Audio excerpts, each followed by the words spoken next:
Hey, this is Lorena and I wanted to do a tutorial with you trying a totally different thread. I know the other day I did a tutorial on how to use a solar active thread, and I just thought that you guys would love to see what quilting looks like on a glow-in-the-dark thread. Yes, you heard me right. A thread that glows in the dark. I went to Superior Thread and I bought me a spool of thread years ago. Yes, years ago, and I decided when I found the other solar active thread, I wondered what it would look like if I quilted with it. So I had a bigger spool, but I was running out, and so I ordered this spool of solar active thread. It's called Nightlight Extra Glow from Superior. Now let me say this, they say if you put this in the sunlight for 60 seconds, it will glow in the dark for about an hour, one whole hour. This would be great to embroider on garments. This thread is beautiful. You could do some really beautiful filigree or a name, and then you go into a darker area, it will glow in the dark. It's just a unique type of thread. It's exciting to me. But I went and bought this. It cost me 20 bucks. I was a little disappointed because last time I bought this spool, it was I think 2,000 yards, but I'm saying it was years ago, okay? And it was 20 bucks for a 2,000 yard spool. But I went online on Amazon after I saw this. I'm like, really? $20 for this? I was really disappointed, and since I want to play with it more, I went to Amazon and I found me this. I found me this for 7 bucks on Amazon. They have it for 7 bucks, I think, for a certain yardage. I think this is 5,000 yards for maybe 14 or something. But yeah, look how beautiful this thread. The only thing is they say this will glow for an hour. They didn't say how long this will glow. It does glow though. It really does glow. So I'm going to go ahead and do 4 different tutorials, and the tutorials are going to be more of the quilting. And the reason I did 4 different types of quilting on the same panel, because I wanted to see what different quilting, what kind of different texture different quilting created. And so I did use the rose panel that I was doing the trapunto on. So if you want to do this and do it in trapunto, I recommend that you go to that tutorial, the trapunto with solar active thread, because it was the same process. I did several panels doing the trapunto, and so I had extra, and this is what it looks like.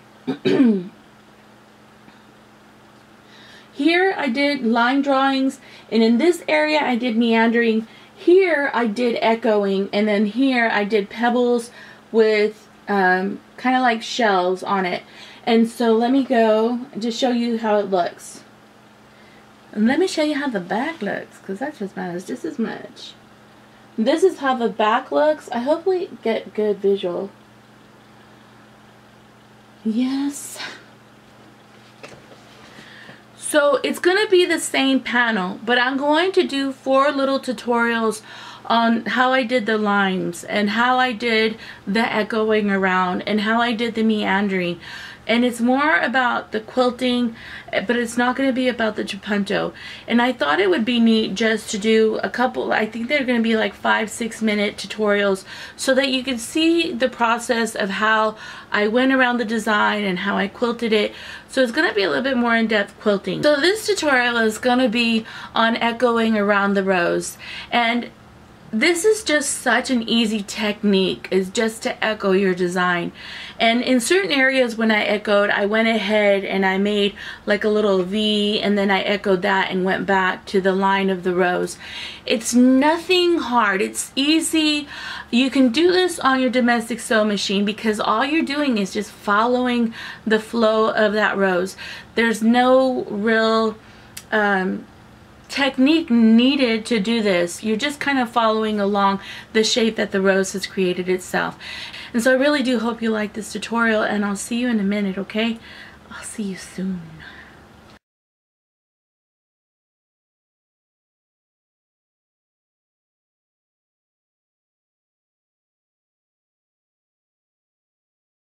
Okay, so let's get started. I wanted to go ahead and show you the Superior thread and the thread I got from Amazon, the size difference and the price difference. here you see me on my long arm. I used 2 layers of batting and scrap wool in the rose area. You don't have to use that much batting. I just want my flower to really pop up. What I did initially is I followed the embroidery stitch line, and if you don't understand what I'm saying, what I did is I used my embroidery machine to stitch out the line of the rose. And I have a full tutorial on how to do trapunto on another video. It's called Trapunto Solar Active Thread. I will put a link on the bottom of this video if you want to watch that also. So what I tend to do is I follow the embroidered stitch line, and then I just echo, and then I stop and I quilt in one area. Like here I'm quilting, I'm echoing, and then I stop and go back. There's really no real specifics or rules on how you're going to quilt this. There is not a pattern. You're just doing whatever flows the best for you. That's how I did it. Like here I'm quilting on that embroider line. What I really learned about this is how my machine moves on that line. I did, when I embroidered the line of the rose, so I could do the trapunto, I use water soluble thread. So after I'm done with this, I'm going to soak my panel to get that thread to dissolve. But here I'm just going in circles, I'm filling up that space, and I really recommend to not be critical when you're working. Give yourself the grace to learn and play and enjoy yourself. This is not going to destroy anything. This is just a panel to practice. I really do recommend that you make yourself panels to practice, so that when you do get on a quilt and want to try this technique, you already know how the machine works on it. You already know how it quilts when you're quilting on that line where you created that trapunto. You know how the machine flows.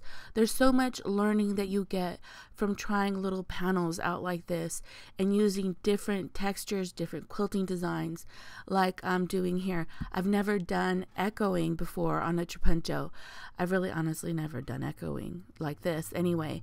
And so I really like the flow of it. To me, it looks like water flowing down the landmarks of the petals, like little riverbeds. You know how they flow down and those landmarks are there.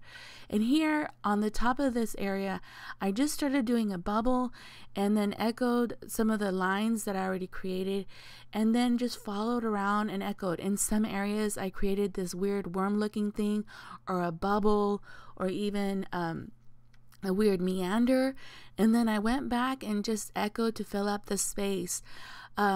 You know, just going around it. What I like about doing stuff like this is I'm in a sense creating my own design, and I'm learning what it looks like on fabric. Now I'm outside soaking up the sun, and I'm letting that rose get that sunlight hitting it, and this is what it looks like in the back. And then I went to my bathroom. I locked myself up in there, and this is what it looks like after it's soaked up in the sun for 2 minutes. This is an up close of the rose glowing in the dark. I think it looks really neat. And then this is some of the top panel where I did that weird quilting. It glows in the dark. It glows in the dark. This thread glows in the dark. It glows in the dark. Can you believe it? They've gotten so innovative a thread that the thread glows in the dark. So I'll see you on the next tutorial, okay? Bye.